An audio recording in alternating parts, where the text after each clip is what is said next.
And we're live. Happy days. We are joined on the LFC Transfer Room YouTube channel, as per usual, by the founder of LFC Transfer Room. He's making more appearances on stream than ever. It's like, can't get rid of you, Dan. How are you, mate?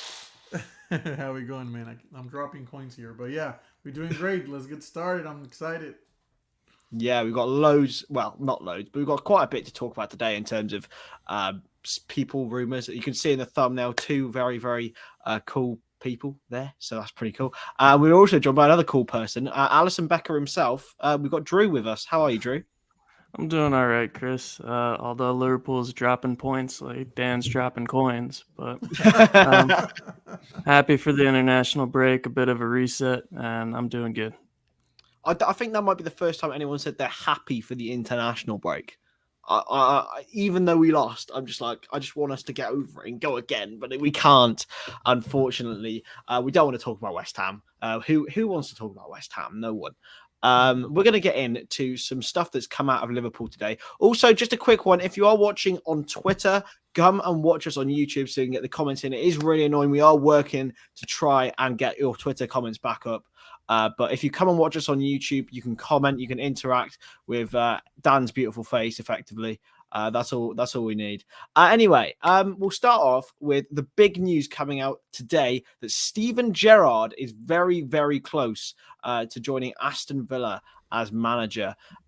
Drew, are you surprised his chance in the Premier League has come this soon? And do you think he should take it?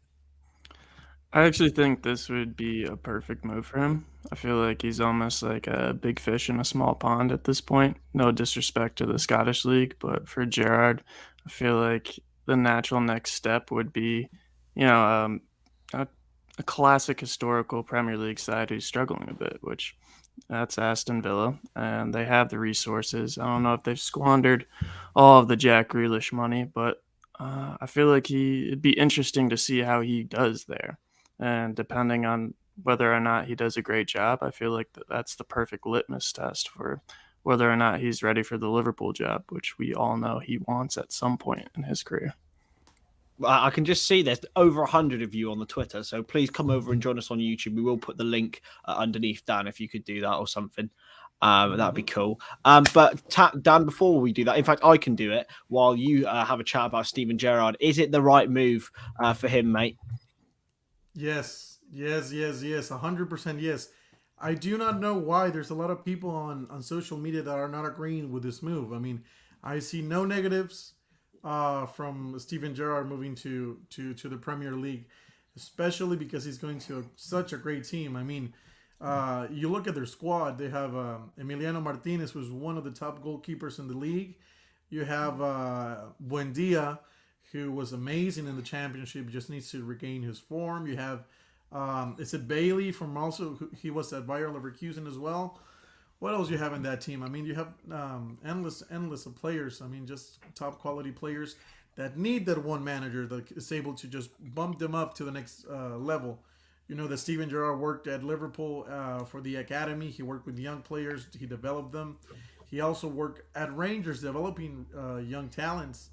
The likes of Ryan Kent, who one of the players who left Liverpool to Rangers, was in somewhat of a dip of a form, and Steven Gerrard brought him back to be considered one of the best players in the Scottish League itself. So I know we'll get to that point soon, but I have a feeling that Ryan Kent is gonna follow Steven Gerrard to Aston Villa. I mean, we'll see. We'll see. We'll see. I thought you were going to say to Liverpool then. I was like, for some reason. Not yet. But yeah, as we've just posted the YouTube link underneath the Twitter, so I know that there's still over 85 of you there. So make sure you click that YouTube link and join us on YouTube. That's the best thing you can do for us. But if you can, just watch us on Twitter as well. That's absolutely fine. Do you not think, though, Drew, that for Aston Villa fans, they know that Steven Gerrard wants Liverpool and Liverpool only, that if he does well for them, he will just jump ship and leave? I mean, I don't know if they're concerned at that point for the long term. Like, I don't see, it's not like Gerrard's going to go in, have a stellar one season and be like a player and just be like, all right, I'm out. Thanks for, the stepping stone. Like, his job at Rangers kind of proves that he's there to build a project. And I'm wondering what his realistic goals at Aston Villa would be. but you can tell from his commitment to Rangers and the success he's achieved with them that he takes the job seriously. He's got managerial chops, and I think Aston Villa would just be happy to have a big name like him in the manager's box. I don't see any downturns. It's like, yeah, he does want to go to Liverpool eventually, but it's not going to be in the next 2 years. So I'm curious to see what he can achieve with Aston Villa, if he can bring them to the next level, bring them back into, maybe top six, top eight, fight for a League Cup or something like that. But I don't see any negatives, and I don't see Aston Villa. I don't know who else they could buy, but I feel like Steven Gerrard just fits right now, and I don't see why they wouldn't want that, or at least give it a try. 100%. They're a club with a big budget as well, Dan. They're richer than Liverpool. So do you think it will teach Steven Gerrard some of the ways of working with a big club financially as well? Absolutely. I mean, at Rangers, we know Rangers has tons of money in the Scottish League itself. So he was able to buy the players that he wanted, but at the same time, he had to restrict himself for going for those maybe higher up quality players because they couldn't afford him. I mean, I think Rangers' highest or most expensive signing was under Steven Gerrard and was for under 6 million or 5 million or something like that, which is ridiculous. So now he's going to have a little more freedom for the players that he wants. Plus, I mean, he has such a quality starting 11. We saw what they can do last season. I mean, they now have Tyrone Mings, Konsa, which is that center back that was linked with Liverpool as well. McGinn, who's also linked to Liverpool. We all thought he was going to come because all these reliable reporters were actually linking him with a move. Ollie Watkins, I mean, you name it. He has, first of all, he has such a talented squad. Then he has so much money. Then he has a team with a lot of history. I don't know about the fan base. I feel like this is a great fan base because there's so many Aston Villa fans from the good old days. I mean, he has it all. You do not. I don't think Villa is. There's no other better club right now than Aston Villa for Steven Gerrard. No, I 100% agree. I think, the Newcastle job would have been a poison chalice. I mean, their squad is nowhere near what Aston Villa's is. And I just think there's no real cons. But as I mentioned, I don't know whether, I'm not sure whether how we'll feel. I mean, as Ali said, 11th of December, I might be there for when Steven Gerrard comes back to Anfield and plays, and it's going to be not plays and manages Aston Villa. It's going to be very, very weird to sort of to welcome him back. It's weird enough having Rafa Benitez at Everton, but Steven Gerrard against Liverpool, does it feel right, Drew? I'm sure it will feel awkward at the very least when he does step in the opposition box. I know I'll obviously get a warm welcome, but I think either like it has to be maybe a tight, respectable 2-0 win from Liverpool, because if Liverpool goes out and thrashes Aston Villa under his reigns, it's a little sad. Or if he beats us, then it's a little bristly. But which I'm sure he might be even up for the challenge for that. That might be a really a big goal for him to get a result against Liverpool, prove himself kind of thing. But there's a little bit of awkwardness. But that's part of it. And I think all the fans of Gerrard's will want him to do well, and that's just part of moving on and seeing his journey. Yeah, he just seems like I love watching his press conferences for Rangers because he's very straight to the point, and also isn't afraid of criticizing his players. Do you think that will translate, Dan, in the Premier League? Do you think he'll still be as ruthless, really, as he has been at Rangers?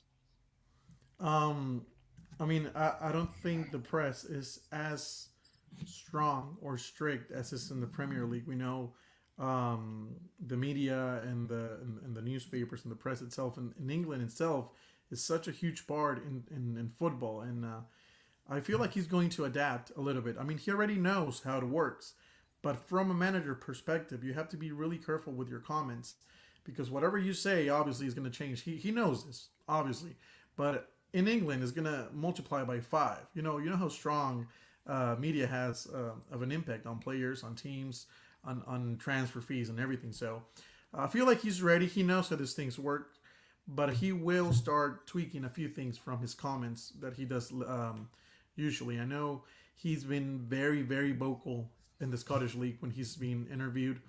There's tons of wonderful interviews that he goes on about when they ask him questions. I know there was one interview from the last transfer window, or the last January transfer window, where he admitted that Leeds were actually after one of their players. He was like, yes, they're after one of our players, but if they want him, they have to pay his fee. We don't want to sell him, but he has a certain price. If they want him, take him. That's not something that we see usually from managers, but he's straight up. I like that. I like the strictness. I like that just willingness to speak freely. Also, a huge shout out to the people that are commenting. I don't know how to say that name. Chris, you go for it. I don't. I'm not gonna. I'm not gonna say any words in case I say something wrong, bro. It's not gonna happen. But Sharma, whatever you'll get, Mr. Sharma. Thank you for commenting. Yeah, get all your comments in. If you come over to the YouTube, if you are on the Twitter, it is on the link below it. So come over and it's great. Before we went live, I didn't even see this, that Fabrizio Romano had confirmed it. That it might be happening. Wow. £3 million compensation for Rangers, which is very, very cheap. I mean, if you could have got Steven Gerrard for £3 million, everyone would have loved so as a player, but as a manager, it's just as good a deal. Agreement now at final stages. Gerrard and board working on staff details. So it looks like he'll be taking the same staff from Rangers over to Aston Villa. So Steven Gerrard to Aston Villa is very, very likely within the next few days. Michael Bale actually making his comeback. Yeah, exactly. And Gary McAllister as well, another former Red on his staff. So there we go. We are Nishith. We are just about to get on to that, mate. Very, very good timing. Michael Edwards.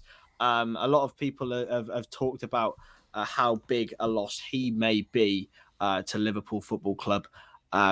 It was confirmed. I think. Well, it was confirmed properly today. Michael Edwards did this whole emotional letter thing, which is very, very nice to read.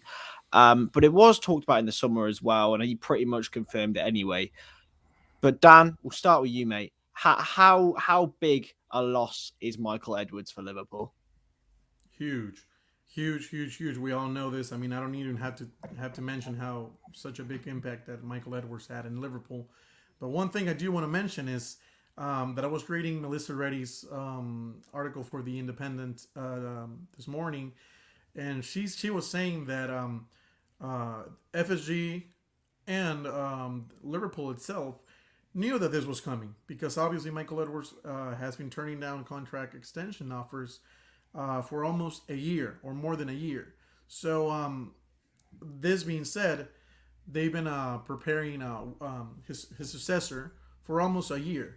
Not only that, but also Michael Edwards admitted in his farewell letter that he's been working closely with Ward to prepare him, mold him into the position that he needs to become in order to be a successful sporting director. So my point is, we've been working for almost a whole year. Not only club, not only FSG, but also Michael Edwards was with his potential successor. So I think we're in the right hands. It's basically no secret that he is the right person for this job. And so I feel pretty confident about the position that he's going to take. Yeah. And there has been rumors that have been destroyed today that have been very much put down that he might have been heading up Newcastle and his going to their sport director, but also recently linked with Real Madrid and RB Leipzig. Drew, for me personally, RB Leipzig and Michael Edwards seem like the perfect match in heaven. But where do you think that he could end up if he does stay in football? No, I hope it's RB Leipzig. I remember when those rumors just surfaced, that I was like, that would be a very good club for a relationship with Liverpool, because I'm kind of thinking on that end, like wherever he goes, maybe that smooths along some potential transfers. And RB Leipzig has had some amazing players over the year. I mean, we just signed Konate in the past summer, so Timo Werner came from there. Although he's not doing well at Chelsea, I always wondered what he could have done for us if he came over to Liverpool. But I'd like to see him do well, and I'd like to think that he'd go for a challenge. Maybe he thinks Real Madrid is a challenge right now, but I hope that's not news that I want to hear. I want to hear him pick a project that kind of reminds me of the job he did at Liverpool. Like if he could do that with Leipzig in the Bundesliga, I think it would be really cool to see another team challenge Bayern, topple them again, just like Dortmund did. Yeah. What would you guys do if Michael Edwards moved to Barcelona at this moment in time? Would you guys like that idea? I don't really mind it, to be honest, as long as he doesn't go to somewhere like United or Chelsea or somewhere like that. He's world renowned as a leading sporting director, and for any club to get him will improve their infrastructure. And as long as it's no one in the Premier League, for me, I'm happy with that. And I do think he will go somewhere outside, because I think he said something about in his letter that I read that 10 years is enough as a maximum stay at a club. He's interested in change and a new challenge. And I think I don't know whether a big club like Barcelona or Real Madrid would be as much of a challenge as it would say. But as Ali says, is this January his last window for Liverpool? It is. Maybe we will be seeing the last dance from Jared Bowen. Maybe Jared Bowen for Liverpool, yeah, or the last dance for Michael Edwards to go out and sign a player, or will Ibrahima Konate be the last player Michael Edwards brings in, Drew? I'd very much like to see him secure Erling Haaland. If that's the dream shout-outs, if he could do that, forever legend at the club, even though he already is. So, little shout out to the universe. I like that. In fact, if you ask me, Chris, I'm gonna go for the same answer. And Chris, you better not say Jared Bowen. What is your answer? Who do you want Michael Edwards to bring as their last signing? But boys, do not say Jared Bowen, please. I don't know. It's a dream. Obviously, I'm going to say someone like Mbappe, Haaland. I don't think that's going to happen. I think it'll be. I do genuinely think we'll sign someone in January, by the way. But I don't think it'll be anyone like that. I think it would be someone like Bowen, but it won't be Bowen because West Ham are in third, and they're definitely not going to sell one of their best players to the direct rivals. So, Jude Bellingham, maybe. If anyone's down for that, Mbappe, I rate that indeed. But you know what? I do think we'll sign someone in January. We'll do we're doing daily dose of news, of Liverpool news, which will be out after this stream, by the way, because I've just recorded and edited it before we've gone out. So, we'll hit that out, and every single transfer story at all will be covered by the LFC transfer room. And one story that came out today, linked by, I can't even remember who it was, Dan, for Fede Valverde. Fede Valverde, El Nacional, the good old El Nacional, who's just going down with credibility so much day by day. But yeah, what is it? They've linked Federico Valverde to Liverpool. Now, he has just signed a new 6-year contract, Drew. He's also got a £1 billion release clause. So in a percentage, we'll talk more about Gerrard in a bit, Ross. But Drew, what is a percentage? How much would you rank Valverde to Liverpool as likely? I mean, it's clearly 0. Contracted until 2027, by the way. 2027. I mean, I guess we'll see what happens there. Maybe they'll terminate his contract and we can come and swoop in, but that's just about as likely as us getting him for $1 billion. I mean, these Spanish clubs love $1 billion release clause, don't they? They bloody love it. That is crazy. Marcos Asensio had a 500 million euros release clause, and now he's being touted out for 40 million pounds. I mean, you never know. Well, I'm going to throw it out. As you said, Dan, I saw links yesterday as well for Marco Asensio. I mean, it's not 2016 anymore, and he is quite injury prone. But would you take Asensio at Liverpool? For the quoted price tag of 34 million pounds, I would say yes. 25 years old, young. We know what he can do. We know he's quick. He's agile. He has he's a great vision. for 34 million pounds. I mean, that's what we paid for Sadio Mane many years back. So I would totally pay that for Marcos Asensio. The thing is, Dan, he's not quite Jared Bowen, is he? Realistically. All right, let's go ahead and move on before we. We've got Chedu in the comments. How are you, Chedu, mate? If you haven't already, if you're watching anywhere, go and watch Chedu's watch along from start to finish against West Ham. He's awesome. Very, very funny, bro. Let's go and watch. Go and watch him. Also, So we'll go to this. On this topic, real quick, before we move on, obviously we all love the fact that Steven Gerrard is moving to Aston Villa, and hopefully Ross is still here. But I feel like it's the worst timing for Rangers to leave the club. They're in first place. They have like 30 points, and then I think Celtic is followed there with 26 points, 24 points. They just won the title last season. If they keep their form, it seems like they're gonna win it again. All the players are already accustomed to Steven Gerrard's 4-3-3 tactics, formation. Certain players have regained their form. I mean, it's the worst time to leave Rangers. So I really hope they get a good manager to replace him. I do as well, but I do hope Celtic win the league. I'm swaying back over to Celtic now. Shut up, Chedu. All right. No, bro. Jared Bowen will happen. I am manifesting it into reality, and I will not shut up about it until it does. Because he's my boy. He's from my hometown. It has to happen. But yeah. Moving on. Anything else on the transfer front today, Dan? We have recent links with the Portuguese player from Fulham. Let me get his João Carvalho. Carvalho, there we go. 19 years old, touted as the next Harvey Elliott. This one is actually attacking midfielder. Fulham doing anything possible to leave, yes. And it seems like recent reports from the Daily Mail say that Jorge Mendes, who is his agent, one of the world's biggest agents, brought us Diogo Jota and I think it was Fabinho as well.